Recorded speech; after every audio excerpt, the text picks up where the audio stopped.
Bom dia a todos e a todas, me chamo Wanderlane Vasconcelos da Silva, sou graduanda em História e faço projeto de residência pedagógica. Na aula de hoje vou falar sobre os estados nacionais ou monarquias, destacando na aula de hoje a monarquia portuguesa.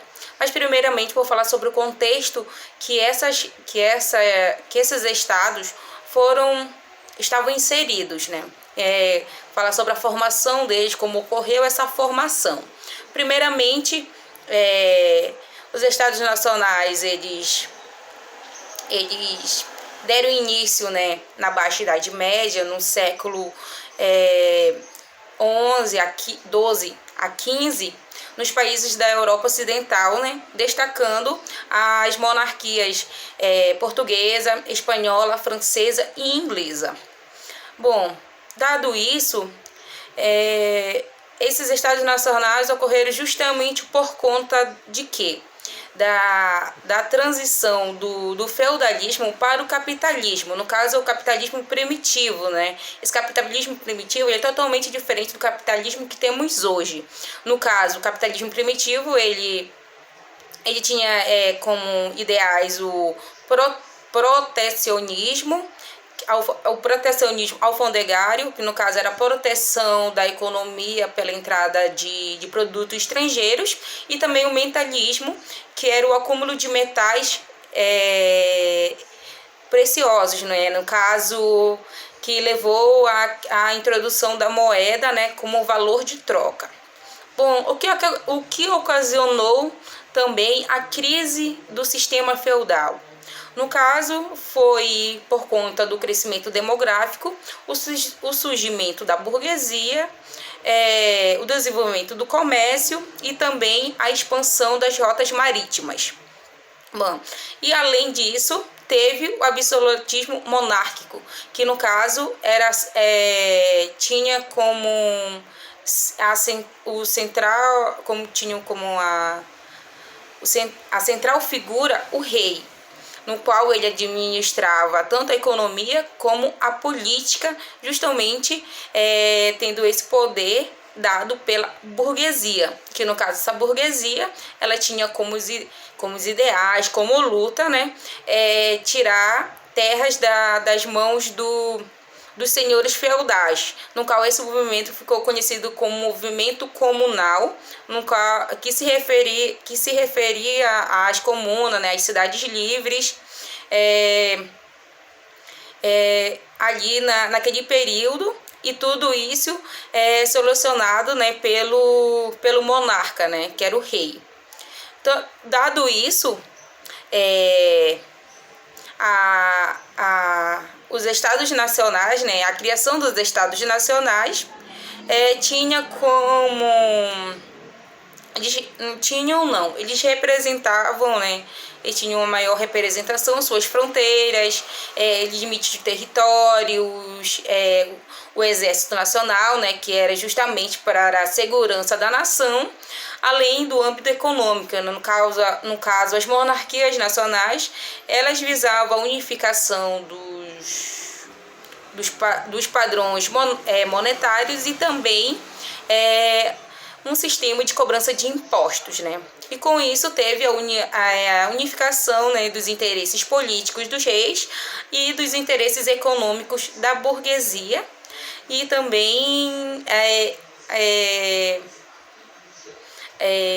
a formação dessas monarquias ou estados nacionais fizeram com que extinguisse, né, o domínio dos senhores feudais no período medieval, dando início à era moderna.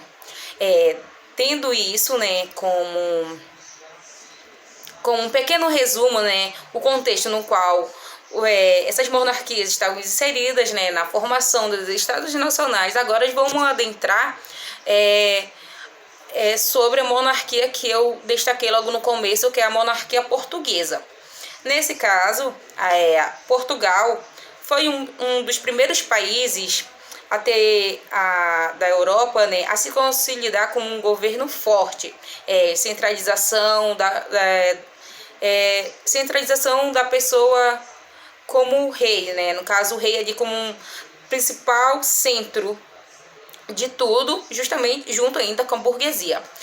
A formação da monarquia portuguesa, né, iniciou-se nas lutas pela expulsão dos árabes, que desde o século XIII ocupava a Península Ibérica. No caso, essa expulsão aí dos árabes e tudo que estavam ali ocupando, né, essa Península Ibérica, né, estava no contexto das cruzadas, né, dos reinos cristãos que dominavam. Essas lutas ficaram conhecidas como guerras de reconquistas. Durante o domínio árabe, os povos cristãos ficaram restritos ao norte da península. A partir do século XI, pouco a pouco, eles conseguiram ampliar seu território. Foram fundados então vários reinos, entre os quais Aragão, Narrava, Leão e Castela. Com isso, muçulmanos começaram a se recuar em direção ao litoral sul. Durante as guerras de reconquistas, destacou-se o nobre Henrique de Borgonha como recompensa, né, ele recebeu do rei de Leão e de Castela, Afonso VI, a mão de sua filha e as terras de condado portucalense, né? Nessa época era muito comum um casamento por interesses dos reinos, no qual, assim sendo, né, o filho de Henrique de Borgonha, Afonso Henrique, proclamou-se então rei de Portugal e em 1939, rompendo os laços com Leão e Castela. Tinha início, né, assim, a dinastia então de Borgonha. Afonso Henrique, o Conquistador, estendeu seus domínios para o sul, até o rio Tejo, e fez de Lisboa sua capital. Em 1383, com a morte do último rei de dinastia de Borgonha, né, Dom Fernando o Formoso, a coroa portuguesa ela ficou ameaçada, né, de ser anexada pelos soberanos de Leão e Castela perante do rei morto. Os portugueses não desejavam que seu país, né, fosse governado por um estrangeiro. E a burguesia, por sua vez, né, ela temia que seus interesses comerciais fossem prejudicados, né, pelos nobres castelhanos. Por isso, então, a burguesia, né, empreendeu uma resistência, no qual formando um exército próprio, né, no caso, um exército próprio de Portugal que protegeria ali aquela nação. Na batalha de Aljubarrota, os portugueses venceram, né, os castelhanos e assim conduziram Dom João, que era o mestre de Alves, ao trono português. E essa luta, conhecida como Revolução de Alves, marcou a ascensão de uma nova dinastia comprometida com os interesses da burguesia lusitana. Com isso, o Estado Nacional se fortaleceu e também tendo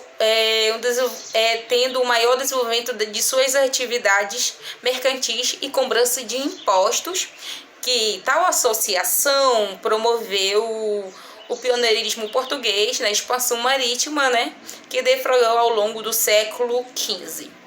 Aí, isso é a formação do Estado, dos Estados Nacionais, no caso, destacando, né, a monarquia portuguesa.